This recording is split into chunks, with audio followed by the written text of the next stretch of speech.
Hello students, welcome back to the Science Mentorpreneur. So electric charges and ಫೀಲ್ಡ್ಸ್ನ 7ನೇ lecture ಇದು.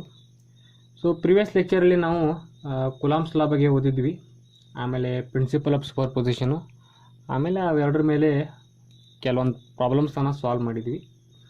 So ಅದರಲ್ಲಿ ಈ ಪರ್ಮಿಟಿವಿಟಿ ಮತ್ತು ರಿಲೇಟಿವ್ ಪರ್ಮಿಟಿವಿಟಿ ಬಗ್ಗೆ ಸ್ವಲ್ಪ ಹೇಳಬೇಕಾಗಿತ್ತು.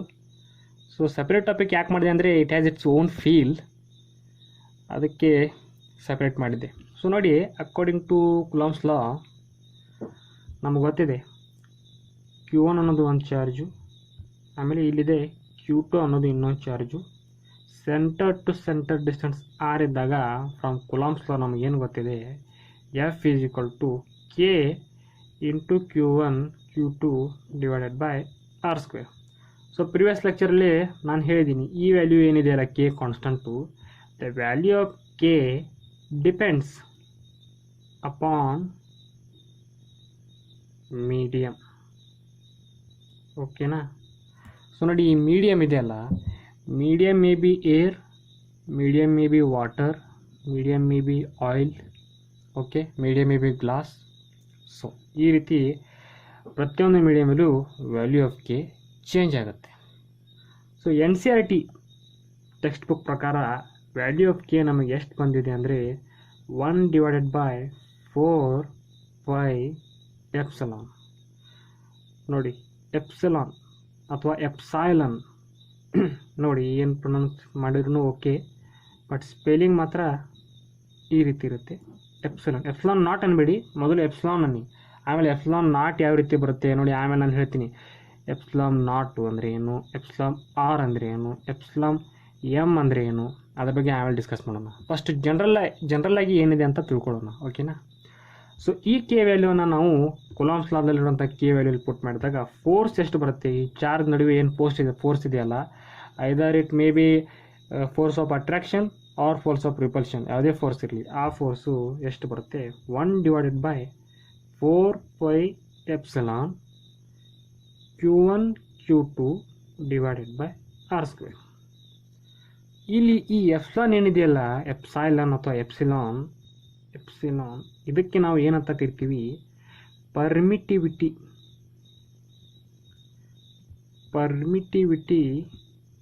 Of medium.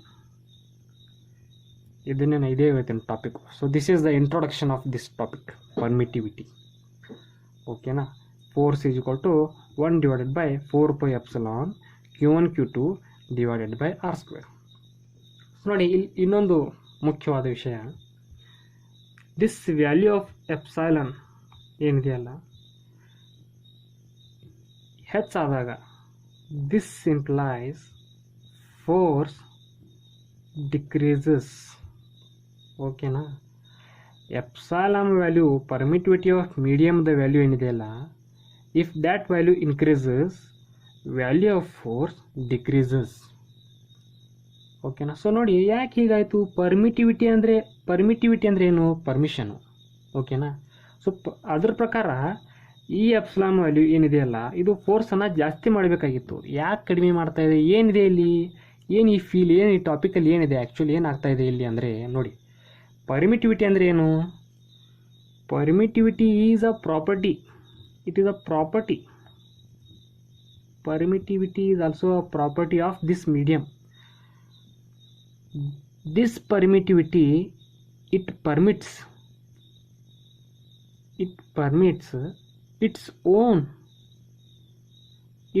own field to decrease the interaction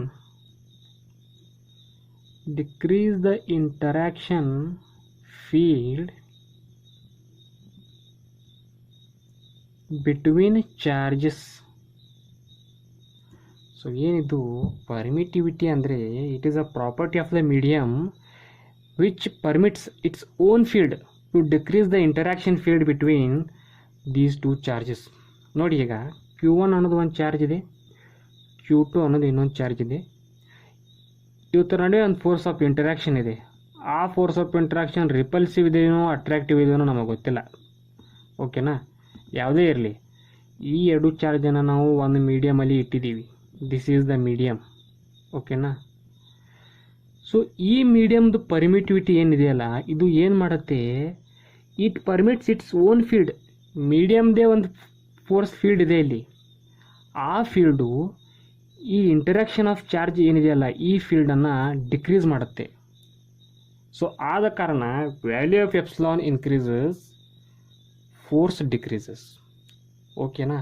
ಯಾಕೆ ಹೀಗಾಗುತ್ತೆ ಅಂದರೆ this is the problem here. ನಾವೇನು ಅನ್ಕೋತೀವಿ, ಪರ್ಮಿಟಿವಿಟಿ ಅಂದರೆ ಪರ್ಮಿಟ್ ಮಾಡಬೇಕಿತ್ತು, ವ್ಯಾಲ್ಯೂ ಆಫ್ ಎಪ್ಸಿಲಾನ್ ಹೆಚ್ಚಾದಾಗೆ ಫೋರ್ಸ್ ವ್ಯಾಲ್ಯೂನು ಹೆಚ್ಚಾಗಬೇಕಿತ್ತು ಅಂತ ನಾವು ಅನ್ಕೋತೀವಿ. ಅದು ಮತ್ತೊಂದು ಪಾಯಿಂಟು, ಈ ರೀತಿ ಇದ್ದಾಗ ವ್ಯಾಲ್ಯೂ ಎಪ್ಸಿಲಾನ್ ಡಿನಾಮಿನೇಟರ್ದಲ್ಲಿ ಇದೆಯಲ್ಲ, ಸೊ ಇಲ್ಲಿ ಇನ್ವರ್ಸ್ ಇದೆಯಲ್ಲ, ಇದು ಇನ್ವರ್ಸ್ಲಿ ಪ್ರಪೋರ್ಷನಲ್ ಇದ್ದಾಗೆ. ಸೊ ಇಲ್ಲಿಯೂ ಕೂಡ ನಾವು ಮ್ಯಾಥಮೆಟಿಕಲಿ ಹೇಳ್ಬೋದು, ಎಪ್ಸಿಲಾನ್ ವ್ಯಾಲ್ಯೂ ಹೆಚ್ಚಾದಾಗೆ ಫೋರ್ಸ್ ಕಡಿಮೆ ಆಗುತ್ತೆ, ಎಪ್ಸಿಲಾನ್ ವ್ಯಾಲ್ಯೂ ಕಡಿಮೆ ಆದಾಗೆ ಫೋರ್ಸ್ ವ್ಯಾಲ್ಯೂ ಹೆಚ್ಚಾಗುತ್ತೆ ಅಂತ ಹೇಳ್ಬೋದು. ಬಟ್ ಆ್ಯಕ್ಚುಲಿ ಫ್ಯಾಕ್ಟ್ ಏನಿದೆಯಲ್ಲ, ಕಾನ್ಸೆಪ್ಟ್ ಏನಿದೆಯಲ್ಲ, ಇದು ಅದು. ಓಕೆನಾ. Permittivity is a property of medium which permits its own field to decrease the interaction field between the charges. So ಇನ್ನೊಂದು ಪಾಯಿಂಟು ನೋಡಿ, ವ್ಯಾಲ್ಯೂ ಆಫ್ ಎಪ್ಸಿಲಾನ್ ಏನಿದೆಯಲ್ಲ, value of epsilon is minimum for vacuum ಅಥವಾ free space.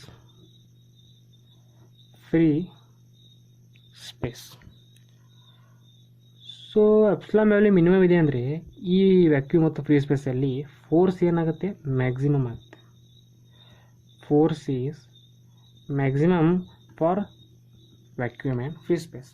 So ನೋಡಿ, vacuum ಮತ್ತು free ಸ್ಪೇಸಲ್ಲಿ, ಓಕೆನಾ, there is no material, ಯಾವುದೇ ಮಟೀರಿಯಲ್ಲೇ ಇಲ್ಲ ಇಲ್ಲಿ. No material to reduce the force. ಈ ಮೀಡಿಯಮ್ ಏನಿದೆಯಲ್ಲ, ಫ್ರೀ ಸ್ಪೇಸ್ ಅನ್ನೋ ಮೀಡಿಯಮು, ವ್ಯಾಕ್ಯೂಮ್ ಅನ್ನೋ ಮೀಡಿಯಮಲ್ಲಿ ಯಾವುದೇ ಮಟೀರಿಯಲ್ಲೇ ಇಲ್ಲ. ಆ ಮಟೀರಿಯಲು ಈ ಫೋರ್ಸ್ ಆಫ್ ಇಂಟರಾಕ್ಷನ್ ಏನಿದೆಯಲ್ಲ ಚಾರ್ಜ್ ನಡುವೆ, ಅದನ್ನು ಕಡಿಮೆ ಮಾಡಲು ಅಲ್ಲಿ ಯಾವುದೇ ಮಟೀರಿಯಲ್ ಇಲ್ಲ. ಅದಕ್ಕೆ ಫೋರ್ಸ್ ರಿಡ್ಯೂಸ್ ಆಗಲ್ಲ, ಮ್ಯಾಕ್ಸಿಮಮ್ ಆಗುತ್ತೆ. ಓಕೆನಾ. ಸೊ ನೋಡಿ, ಇದನ್ನು ನೋಟ್ ಮಾಡ್ಕೊಳ್ಳಿ, ಅಥವಾ ಬೇಕಿದ್ದರೆ ಸ್ಕ್ರೀನ್ಶಾಟ್ ತೊಗೊಳ್ಳಿ. ಅದರ್ವೈಸ್ ನೀವು ಪೆನ್ ಮತ್ತು ಪೇಪರ್ ತೊಗೊಳ್ಳಿ, ನಾನು ಹೇಳ್ತಾ ಹೋಗುವಾಗ ನೀವು ಅಲ್ಲೇ ನೋಟ್ ಡೌನ್ ಮಾಡ್ಕೊಂಡ್ಬಿಡಿ. So this is the introduction part of permittivity. So ನೋಡಿ, ನಾನು ಹೇಳಿದೆ epsilon, that is the value of permittivity is minimum for vacuum or free space. ಇದನ್ನೇ ಏರ್ ಅಂತಲೂ ಕೂಡ ಕರೀತಾರೆ. ಆ್ಯಕ್ಚುಲಿ ಅನ್ಬಾರ್ದು, ಬಟ್ ಅಕಾರ್ಡಿಂಗ್ ಟು ಇವ್ರ ಸಿಲೆಬಸ್ NCERTಯಲ್ಲಿ ಇದೇ ರೀತಿ ಕೊಟ್ಟಿದ್ದಾರೆ. ಸೊ ಇದೇನು value of permittivity epsilon for vacuum or free space or air ಇದೆಯಲ್ಲ, ಇದನ್ನು ನಾವು ಎಪ್ಸಿಲಾನ್ ನಾಟ್ ಅಂತ ಕರಿತೀವಿ. ಎಪ್ಸಿಲಾನ್ ನಾಟ್ ಅಂದರೆ permittivity of air or permittivity of free space. So ಇದು ಮಿನಿಮಮ್ ಇದೆ.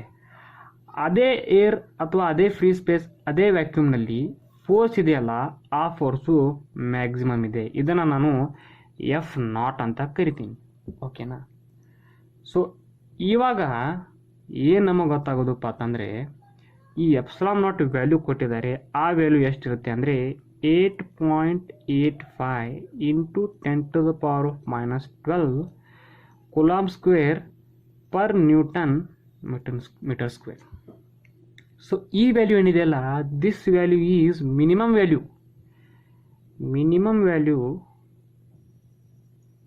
Value of permittivity. ಓಕೆನಾ.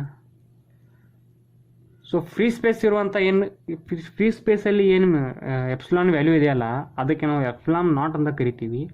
ಆ ಎಪ್ಸಿಲಾನ್ ನಾಟ್ ವ್ಯಾಲ್ಯೂ ಇಷ್ಟು. ಈ ವ್ಯಾಲ್ಯೂ ಏನಿದೆಯಲ್ಲ, ಇದೇ ಮಿನಿಮಮ್. ಇನ್ನು ಯಾವ ಬೇರೆ ಬೇರೆ ಮೀಡಿಯಮಲ್ಲಿ ನಾವು ಪರ್ಮಿಟಿವಿಟಿ ವ್ಯಾಲ್ಯೂ ನೋಡ್ತೀವಲ್ಲ, ಅದು ಯಾವತ್ತೂ ಈ ಎಪ್ಸಿಲಾನ್ ನಾಟ್ಗಿಂತ ಹೆಚ್ಚಿರುತ್ತದೆ. ಅಂದರೆ permittivity of any medium is greater than permittivity for free space. ಓಕೆನಾ. ಯಾವುದೇ ಮೀಡಿಯಮ್ದು ನಿಮಗೆ ಪರ್ಮಿಟಿವಿಟಿ ನೋಡಿದರೆ ಅದರ ವ್ಯಾಲ್ಯೂ ಈ ಎಪ್ಸಿಲಾನ್ ನಾಟ್ ವ್ಯಾಲ್ಯೂಕ್ಕಿಂತ ಜಾಸ್ತಿ ಇರುತ್ತದೆ, ಹೆಚ್ಚಿರುತ್ತದೆ. ಅದೇ ಮೀನ್ ವೈಲ್ ಫೋರ್ಸ್ ಇದೆಯಲ್ಲ, ಆ ಮೀಡಿಯಮ್ದಲ್ಲಿರುವಂಥ ಫೋರ್ಸು ಏರ್ನಲ್ಲಿರುವಂಥ ಫೋರ್ಸ್ಗಿಂತ ಕಡಿಮೆ ಇರುತ್ತದೆ. ಗೊತ್ತಾಯ್ತಾ? So this is how this works. ಇದೇ ನೋಡಿ ಪರ್ಮಿಟಿವಿಟಿ ಕಾನ್ಸೆಪ್ಟು. ಓಕೆನಾ. ಸೊ ನೋಡಿ, ಈಗ ಪರ್ಮಿಟಿವಿಟಿ ಫಾರ್ ಫ್ರೀ ಸ್ಪೇಸು ಅಥವಾ ಪರ್ಮಿಟಿವಿಟಿ ಫಾರ್ ಏರು ವ್ಯಾಲ್ಯೂ ಇಷ್ಟಿದೆ. ಹಾಂ, ಪರ್ಮಿಟಿವಿಟಿ ಆಫ್ ವಾಟರ್ ನೋಡಿ, ವಾಟರ್ ಎಷ್ಟಿದೆ 7.12 into 10⁻⁻10 coulomb square per newton metre square. ನೋಡಿ ಈ ವ್ಯಾಲ್ಯೂ ಇದಕ್ಕಿಂತ ಹೆಚ್ಚಿದೆ. Water permittivity of water is greater than permittivity of free space. ಇದೇ ನೋಡಿ, ಇದೇ ಸ್ಯಾಟಿಸ್ಫೈ ಮಾಡೋದು. ಮೀಡಿಯಂ ಜಾಗದಲ್ಲಿ ನಾನು ವಾಟರ್ ತೊಗೊಂಡಿನಿ, ಅದೇ ರೀತಿ ಮತ್ತೆ ಬೇರೆ ಮೀಡಿಯಂ ತೊಗೊಳ್ಳಿ. ಪರ್ಮಿಟಿವಿಟಿ ಆಫ್ ಗ್ಲಾಸ್ ನೋಡಿ, ಓಕೆನಾ, ಅದರ ಬೆಲೆ ಎಷ್ಟಿರುತ್ತೆ 3.01 into 10⁻⁻11 coulomb square per newton metre square. ಇದು ಕೂಡ ಈ ವ್ಯಾಲ್ಯೂಕ್ಕಿಂತ ಜಾಸ್ತಿನೇ ಇದೆ, ಹೆಚ್ಚೇ ಇದೆ. Again this satisfied. So permittivity of any medium is always greater than permittivity of free space. ಅದೇ ರೀತಿ force in any medium is always less than force in free space. ನೋಡಿ ಎರಡು ಕಂಡೀಷನ್ ಇದೆ ಇಲ್ಲಿ. ಸೊ ಇವಾಗ ಕ್ವಶನ್ ಏನು ಬಂತು, so ಇದು ನೋಡಿ, ಇದು ಪರ್ಮಿಟಿವಿಟಿ ಕಾನ್ಸೆಪ್ಟು. ಈ ರಿಲೇಟಿವ್ ಪರ್ಮಿಟಿವಿಟಿ ಇದೆ ಅಲ್ಲ, ಅದು ಕೂಡ ಓದ್ಬೇಕು ನಾವು. ಅದ್ರ ಕಾನ್ಸೆಪ್ಟ್ ಹೇಗೆ ಬಂತು ನೋಡಿ. ಈ ವ್ಯಾಲ್ಯೂ ಇದೆಯಲ್ಲ, ಇದೇನೇನೋ ನಾವು ನೆನಪಿಟ್ಕೋಬಹುದು. ಬಟ್ ಅದೇ ರೀತಿ ಬೇರೆ ಬೇರೆ ಮೀಡಿಯಮಲ್ಲಿ ಬೇರೆ ಪರ್ಮಿಟಿವಿಟಿ ವ್ಯಾಲ್ಯೂ ಬೇರೆ ಇರುತ್ತೆ. ಫಾರ್ ಎಕ್ಸಾಂಪಲ್ ನೋಡಿ, ಇಲ್ಲಿ ವಾಟ್ರಲ್ಲಿ ಈ ರೀತಿ ಇದೆ, ಗ್ಲಾಸಲ್ಲಿ ಇಷ್ಟಿದೆ. ಅದೇ ರೀತಿ ಮತ್ತೆ ಮೈಕಾ, ಆಮೇಲೆ ಬೇರೆ ಯಾವುದಾದ್ರೂ ಆಲ್ಕೋಹಾಲು, ಆರ್ಗ್ಯಾನಿಕ್ ಸಾಲ್ವೆಂಟು, ಪ್ರತಿಯೊಂದರಲ್ಲೂ ಪರ್ಮಿಟಿವಿಟಿ ವ್ಯಾಲ್ಯೂ ಆ ಮೀಡಿಯಮ್ದು ಬೇರೆಯೇ ಇರುತ್ತೆ. ಅದಕ್ಕೋಸ್ಕರ ರಿಲೇಟಿವ್ ಪರ್ಮಿಟಿವಿಟಿ ಬಂತು. ರಿಲೇಟಿವ್ ಪರ್ಮಿಟಿವಿಟಿ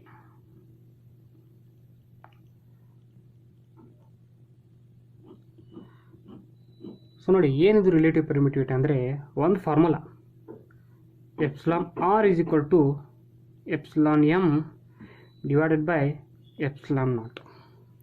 ನೋಡಿ, ಎಪ್ಸಿಲಾನ್ ಆರ್ ಅಂದರೆ ರಿಲೇಟಿವ್ ಪರ್ಮಿಟಿವಿಟಿ, ಎಪ್ಸಿಲಾನ್ ಎಮ್ ಅಂದರೆ relative permittivity of any medium, epsilon naught ಅಂದರೆ ಪರ್ಮಿಟಿವಿಟಿ ಇನ್ ಫ್ರೀ ಸ್ಪೇಸ್. ಓಕೆನಾ. ಇದನ್ನೇ ಇನ್ನೊಂದು ರೀತಿ ಯಾವ ರೀತಿ ಬರಿಬೋದು, epsilon M is equal to, ಇದನ್ನೇ ಇನ್ನೊಂದು ರೀತಿಯಲ್ಲಿ ಬರಿತಾ ಇದ್ದೀನಿ, epsilon M is equal to epsilon R into epsilon naught. ಅಂದರೆ ವರ್ಡ್ಸಲ್ಲಿ ರಿಲೇಟಿವ್ ಪರ್ಮಿಟಿವಿಟಿ ಏನಪ್ಪ ಅಂತಂದರೆ, how many times permittivity of medium is greater than permittivity of free space. For example ನೋಡಿ, ಒಂದು ಎಕ್ಸಾಂಪಲ್ ಕೊಡ್ತೀನಿ ನೋಡು. Suppose relative permittivity of water is given, water is 81. ಆವಾಗ ನಾವು ಈ ಫಾರ್ಮುಲಾ ಯೂಸ್ ಮಾಡಿ ಏನು ಬರೀಬೋದು ನೋಡಿ, epsilon, so epsilon M divided by epsilon naught is equal to 81 is given.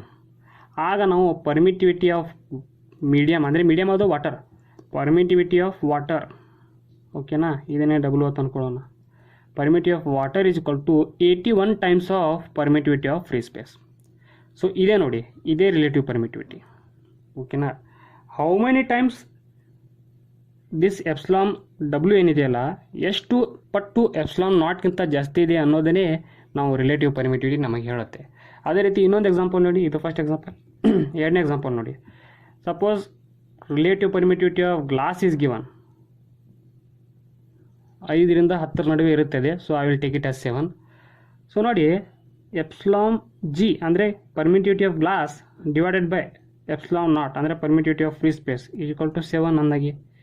ಆವಾಗ ನಾವು permittivity of glass is equal to 7 into epsilon naught. Epsilon naught value ನಮಗೆ ಗೊತ್ತೇ ಇದೆ, ಇದು ಇಷ್ಟಂತ. ಸೊ ನೋಡಿ, ಈ ವ್ಯಾಲ್ಯೂನ ಇಲ್ಲಿಟ್ಟು ಮಲ್ಟಿಪ್ಲೈ ಮಾಡಿದಾಗ ಪ್ರತಿಯೊಂದು ಮೀಡಿಯಮ್ದು ನಮಗೆ ಎಪ್ಸಿಲಾನ್ ವ್ಯಾಲ್ಯೂ ಎಷ್ಟಿದೆ ಅಂತ ಗೊತ್ತಾಗತ್ತೆ. ಸೊ ಇದನ್ನು ನಾವು ನೆನಪಿಟ್ಕೋಬೇಕಾಗಿಲ್ಲ, ಇದಷ್ಟೇ ನಮಗೆ ಸಾಕು. ಇದನ್ನು ನೆನಪಿಟ್ಕೋಬಾರ್ದು, ಇಂಥ ಪ್ರತಿಯೊಂದು ಮೀಡಿಯಮ್ಗೂ ವ್ಯಾಲ್ಯೂ ಬೇರೆ ಬೇರೆ ಬರುತ್ತೆ. ಅದೇ ಕಾರಣದಿಂದ ಈ ರಿಲೇಟಿವ್ ಪರ್ಮಿಟಿವಿಟಿ ಇಂಟ್ರೊಡ್ಯೂಸ್ ಆಯಿತು. ಯಾಕಂದರೆ ಇಲ್ಲಿ ನಾವು ಫಾರ್ಮುಲಾ ಇದೆ, ಫಾರ್ಮುಲಾದಲ್ಲಿ ನಾವು ವ್ಯಾಲ್ಯೂ ಇಷ್ಟು ಬಿಟ್ಟುಬಿಟ್ರೆ ನಮಗೆ ಪ್ರತಿ ಮೀಡಿಯಮ್ದು ಪರ್ಮಿಟಿವಿಟಿ ಸಿಕ್ಬಿಡುತ್ತೆ. ಸೊ ಈಗ ನೋಡಿ, ನಮ್ಗೆ ಗೊತ್ತು epsilon R is equal to ಏನಿದೆ ಇಲ್ಲಿ, epsilon M divided by epsilon naught. ಇದನ್ನೇ ನಾವು epsilon M is equal to epsilon R into epsilon naught. ಅಂದರೆ permittivity of medium is epsilon R times permittivity of free space. ಆಗಲೇ ವಾಟರ್ದು ಒಂದು example ಮಾಡಿದ್ವಿ ನಾವು. Permittivity of water is 81 times permittivity of air. 81 times permittivity of air. ಸೊ ನೋಡಿ ಇದರಿಂದ ಏನು ನಮಗೆ ಗೊತ್ತಾಯಿತು, ಇದು ಪರ್ಮಿಟಿವಿಟಿ ಆಯಿತು. ಇನ್ ಟರ್ಮ್ಸ್ ಆಫ್ ಫೋರ್ಸ್ ನೋಡಿ, ಇದ್ರ ಬೇಸ್ ಮೇಲೆ ನಮಗೆ ಏನು ಗೊತ್ತಾಗುತ್ತೆ, force on water medium is, ಆ ಚಾರ್ಜ್ ಸೇಮ್ ಚಾರ್ಜ್ ಇರಬೇಕು ನೋಡಿ. ಸೇಮ್ ಚಾರ್ಜು ಸೇಮ್ ಡಿಸ್ಟೆನ್ಸಲ್ಲಿ ನಾವು ಮೊದಲು ವಾಟರ್ದಲ್ಲಿ ಇಟ್ಟಿದ್ದೀವಿ, ಅವೇ ಸೇಮ್ ಚಾರ್ಜು ಸೇಮ್ ಡಿಸ್ಟೆನ್ಸಲ್ಲಿ ಏರಲ್ಲಿ ಇಟ್ಟಾಗ ಅದರ ವ್ಯಾಲ್ಯೂ ಎಷ್ಟಿದೆ, F0 ಇದೆ. ಈ force in water force in ಏರ್ಗಿಂತ 81 ಟೈಮ್ಸ್ ಲೆಸ್ ಇರುತ್ತೆ ಅನ್ನೋದು ಪ್ರೂಫ್ ಆಗುತ್ತೆ. ನೋಡಿ ಹೇಗಿದೆ, ಇದೇ ಫೀಲು ನಾನು ಮಾತಾಡ್ತಿರೋದು. ಓಕೆನಾ? Permittivity of water is 81 times greater than permittivity of air. Force in water medium is F0 divided by 81, ಅಂದರೆ 81 ಟೈಮ್ಸ್ ಫೋರ್ಸ್ ಇನ್ ಏರ್ಗಿಂತ ಕಡಿಮೆ ಇದೆ. ಇದಕ್ಕೆ ಪ್ರೂಫ್ ತೋರಿಸ್ತೀನಿ ನಾನು. ನೋಡಿ ಯಾವ ರೀತಿ ಇದೆ ಪ್ರೂಫು, ಸಿಂಪಲ್ ಪ್ರೂಫ್. ನೋಡಿ ಪ್ರೂಫ್ ಹೆಂಗೆ ಮಾಡ್ತೀನಿ ನೋಡಿ. F0 is equal to, suppose Q1 Q2 charge ಇದೆ, separated by a distance R. In ಏರಲ್ಲಿ ಇಟ್ಟಿದ್ದೀವಿ. F0 ಅಂದರೆ ಫೋರ್ಸ್ ಇನ್ ಏರ್. ಯಾವ ರೀತಿ ಬರ್ತೀವಿ, 1 ಡಿವೈಡೆಡ್ ಬೈ 4π, ಏರ್ ಇದೆ ಅಂದರೆ ε0 ಆಯಿತು. Q1 Q2 divided by R². ಇದೇ ಸೇಮ್ ಚಾರ್ಜು ಸೇಮ್ ಡಿಸ್ಟೆನ್ಸಲ್ಲಿ ಈಗ ಏನು ನೋಡಿ ಎಲ್ಲಿಡೋಣ, ಯಾವುದೇ ಒಂದು ಮೀಡಿಯಮಲ್ಲಿ ಇಡೋಣ.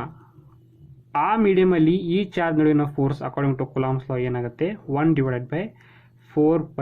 ಇವಾಗ ಮೀಡಿಯಮ್ದು ನಾವು ಪರ್ಮಿಟಿವಿಟಿ ಬರಬೇಕಲ್ಲ, so εm Q1 Q2 divided by R². ಓಕೆನಾ? ಸೊ ಈಗ ನೋಡಿ F0 ಡಿವೈಡೆಡ್ ಬೈ Fm ಮಾಡಿದಾಗ ಈ ಎರಡು ಟರ್ಮ್ ಕ್ಯಾನ್ಸಲ್ ಆಗುತ್ತೆ. 1/4π 1/4π ಕೂಡ ಕ್ಯಾನ್ಸಲ್ ಆಗುತ್ತೆ. ಮೇಲೆ ಉಳಿಯೋದು 1 ಡಿವೈಡೆಡ್ ಬೈ ε0, ಕೆಳಗಡೆ ಉಳಿಯೋದು 1 ಡಿವೈಡೆಡ್ ಬೈ εm. ಇದನ್ನೇ ಸಾಲ್ವ್ ಮಾಡಿದಾಗ ನೋಡಿ, ಈ ಕಡೆ ಸಾಲ್ವ್ ಮಾಡ್ತೀನಿ. F0 divided by Fm is equal to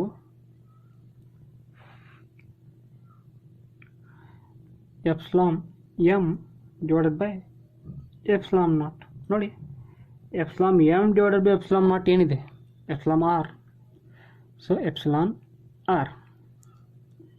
ಈಗ ನೋಡಿ force in medium is equal to force in air divided by εr. ನೋಡಿ ಎರಡು ಇಕ್ವೇಷನ್ ಮ್ಯಾಚ್ ಆಗ್ತಾಯಿದೆ ತಾನೆ. ಸೊ ಕ್ಲಿಯರ್ಲಿ ನಮಗೇನು ಗೊತ್ತಾಗೋದು, ಈಗ ಈ ಎರಡು ಇಕ್ವೇಷನ್ ಸೇಮ್ ಅದು. ಈ ಇಕ್ವೇಷನು ಆಮೇಲೆ ಈ ಇಕ್ವೇಷನ್ಗೆ ಕಂಪೇರ್ ಮಾಡಿದಾಗ ನೋಡಿ, permittivity of medium is εr times permittivity of air. Force in medium is force in air divided by εr. ಇಲ್ಲಿ εr ಟೈಮ್ಸ್ ಹೆಚ್ಚಾಗುತ್ತೆ, ಇಲ್ಲಿ εr times force in medium ಕಡಿಮೆ ಆಗುತ್ತೆ. ಸೊ ಇದೇ feel. So this is the concept. ಈ ರೀತಿ ಫೋರ್ಸ್ಗೆ ಮತ್ತು relative ಪರ್ಮಿಟಿವಿಟಿಗೆ ಇರೋ ರಿಲೇಷನು, ಅದೇ ರೀತಿ ಪರ್ಮಿಟಿವಿಟಿ ಮತ್ತು ರಿಲೇಟಿವ್ ಪರ್ಮಿಟಿವಿಟಿಗೆ ಇರೋ ರಿಲೇಷನು ಈ ರೀತಿ ಇರುತ್ತೆ. ಓಕೆನಾ? ನೋಡಿ ಇಲ್ಲಿ ನಾವು ಚಾರ್ಜನ್ನು ಮೊದಲನೇ ಇದರಲ್ಲಿ ಫಸ್ಟ್ ಇಕ್ವೇಷನ್ ಪ್ರಕಾರ ಚಾರ್ಜ್ ಎಲ್ಲಿವೆ, ಏರಲ್ಲಿವೆ ಅಥವಾ ಫ್ರೀ ಸ್ಪೇಸಲ್ಲಿವೆ. ಅವೇ ಸೇಮ್ ಚಾರ್ಜು ಅಷ್ಟೇ ಡಿಸ್ಟೆನ್ಸಲ್ಲಿ ಡಿಫ್ರೆನ್ಸ್ ಇಟ್ಟಿದ್ದೀವಿ ನಾವು, centre to centre distance. But medium ಮಾತ್ರ ಚೇಂಜ್ ಮಾಡಿದ್ದೀವಿ. ಮತ್ತು ಬೇರೆ ಬೇರೆ ಡಿಸ್ಟೆನ್ಸ್ ಇದ್ದಾಗ ಫೋರ್ಸ್ ವ್ಯಾಲ್ಯೂ ಬೇರೆ ಆಗುತ್ತೆ, ಬೇರೆ ಬೇರೆ ಚಾರ್ಜ್ ವ್ಯಾಲ್ಯೂ ಇದ್ದಾಗ ಫೋರ್ಸ್ ವ್ಯಾಲ್ಯೂ ಚೇಂಜ್ ಆಗುತ್ತೆ. ಬಟ್ ಅದು ಬೇರೆ, ನಾವು ಈಗ ಮಾತಾಡ್ತಿರೋದು same charges which are kept at same distance from each other. ಓಕೆನಾ? ಕೇವಲ ಮೀಡಿಯಮ್ ಮಾತ್ರ ಚೇಂಜ್ ಮಾಡ್ತಾ ಇದ್ದೀವಿ ನಾವು. ಇದು ಕೂಡ ನಿಮ್ಮ ಲಕ್ಷ್ಯದಲ್ಲಿ ಗಮನದಲ್ಲಿರಲಿ. ಸೊ ಈಗ ಒಂದು ಸ್ಮಾಲ್ ಪ್ರಾಬ್ಲಮನ್ನು ಸಾಲ್ವ್ ಮಾಡೋಣ. ನೋಡಿ ಎಕ್ಸಾಂಪಲ್ಲು ಏನಿದೆ. ಎಕ್ಸಾಂಪಲ್ ಅಂದರೆ ನೋಡಿ, Q1 ಅನ್ನೋದು ಒಂದು ಚಾರ್ಜ್ ಇದೆ, kept at a distance D from Q2 charge. ಓಕೆನಾ? ಸೆಂಟರ್ ಟು ಸೆಂಟರ್ ಇದು ವ್ಯಾಕ್ಯೂಮಲ್ಲಿದೆ. ಈಗ ವ್ಯಾಕ್ಯೂಮಲ್ಲಿದೆ. ಈ ವ್ಯಾಕ್ಯೂಮಲ್ಲಿ ಫೋರ್ಸ್ ಎಷ್ಟಿದೆ ಅಂದರೆ F ಇದೆ ಅಂತ ಅಂದ್ಕೊಳ್ಳೋಣ. ನೆಕ್ಸ್ಟ್ ಇವೇ ಎರಡು ಚಾರ್ಜು Q1 ಇದು Q2 kept apart from the same distance D, ಆದರೆ ಇವು ಲಿಕ್ವಿಡಲ್ಲಿವೆ. ಈ ಲಿಕ್ವಿಡಲ್ಲಿ ಈ ಎರಡು ಚಾರ್ಜ್ ನೋಡಿ ಫೋರ್ಸ್ ಎಷ್ಟಿದೆ, F/4 ಇದೆ ಅಂತ ಕೊಟ್ಟಿದ್ದಾರೆ. ಕ್ವಶನ್ ಏನು, εr is equal to epsilon R of liquid ಕೊಟ್ಟಿದ್ದಾರೆ, ಲಿಕ್ವಿಡ್ ಕೇಳಿದ್ದಾರೆ, is equal to question mark epsilon naught ಅನ್ಕ ನಮಗೆ ಗೊತ್ತೇ ಇದೆಯಲ್ಲ, ವ್ಯಾಕ್ಯೂಮಲ್ಲಿ ಎಪ್ಸಿಲಾನ್ ನಾಟ್ ವ್ಯಾಲ್ಯೂ ನಮಗೆ ಗೊತ್ತಿದೆ, ಎಪ್ಸಿಲಾನ್ ಆರ್ ಬೇಕೀಗ. ಓಕೆನಾ, relative permittivity of liquid. So ನೋಡಿ ಕ್ಲಿಯರ್ಲಿ ಕ್ವಶನ್ ನೋಡಿದ್ರೇ ಗೊತ್ತಾಗುತ್ತೆ ಎಪ್ಸಿಲಾನ್ ಆರ್ ವ್ಯಾಲ್ಯೂ 4 ಇದೆ ಅಂತ. ಬಟ್ ನೋಡಿ ಸಾಲ್ವ್ ಮಾಡೋಣ. ಓಕೆನಾ, ಇಲ್ಲಿದೆಯಲ್ಲ ಈ ಇಕ್ವೇಷನ್, ಇದ್ರ ಪ್ರಕಾರ ನೋಡಿ ಎಷ್ಟಿದೆ, F naught divided by F M is equal to epsilon R. So ಇವಾಗ ಗಿವನ್ ವ್ಯಾಲ್ಯೂ ಪುಟ್ ಮಾಡೋಣ. ನೋಡಿ ಎಫ್ ನಾಟ್ ಎಷ್ಟಿದೆ, ಎಫ್ ಇದೆ, ಎಫ್ ಡಿವೈಡೆಡ್ ಬೈ ಅಂದರೆ force in vacuum, F medium ಅಂದರೆ ಫೋರ್ಸ್ ಇನ್ ಲಿಕ್ವಿಡ್, ಲಿಕ್ವಿಡೇ ಮೀಡಿಯಮ್ ಇಲ್ಲಿ, ಅದರ ವ್ಯಾಲ್ಯೂ ಎಷ್ಟಿದೆ, F divided by 4, this is equal to epsilon R. So ಇದು cancel, denominator of the denominator becomes numerator. So this implies epsilon R is equal to 4.